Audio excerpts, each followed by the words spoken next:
Cette série de TF1 s'intitule Une mère parfaite.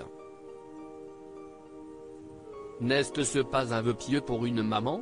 Julie Gaillet, si est-il justement une bonne façon d'annoncer en préambule que la mère parfaite n'existe pas? Comme disait ma grand-mère. À petits enfants, petits problèmes, à grands enfants, grands problèmes. Sachant qu'on ne peut pas les mettre sous cloche, ils vont forcément vivre des expériences dont on ne pourra les protéger avec, parfois, des traumatismes terribles, a fortiori quand on a une fille. Si est-il à dire? Moi qui ai 2 garçons, je n'aille pas du tout la même position que mon petit frère qui lui a. Cela dit des choses sur notre société. Malheureusement quand on est fille, on a 100% de risque de se faire harceler, emmerder, agresser, droguer, voire pire.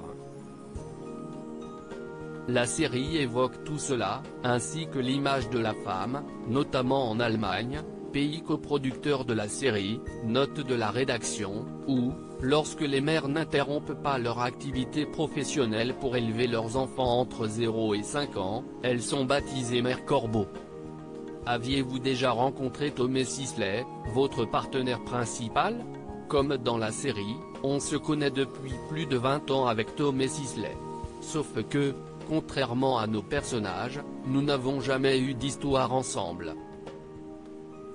Mais nous avons suivi la même formation théâtrale, j'allais voir ses premiers one-man shows. On est devenus très amis. Une année au Festival de Cannes, alors qu'il n'était invité à aucune soirée, si est-il moi qui le faisais rentrer. Tout ce passé transparaît évidemment à l'image pour mieux servir la série. Vous êtes intervenu en juin dernier au Forum Génération Égalité organisé par l'ONU sous la bannière Arrêtons de parler, commençons à financer. Selon vous, que faire pour que l'égalité homme-femme s'impose? Le nerf de la guerre pour les femmes, si est-il l'argent?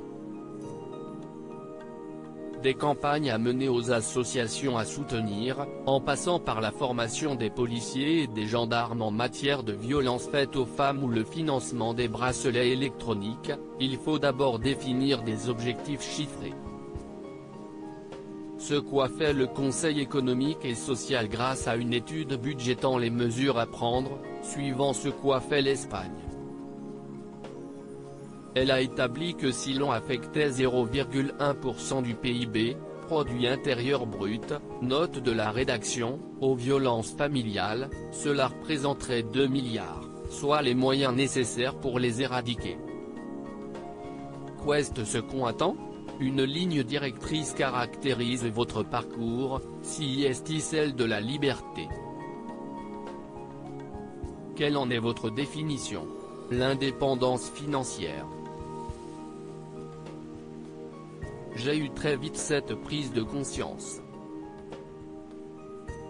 Devenir productrice, c'était aussi une façon de ne pas me mettre en position d'attenter en tant que comédienne. Avez-vous déjà d'autres projets pour la télévision?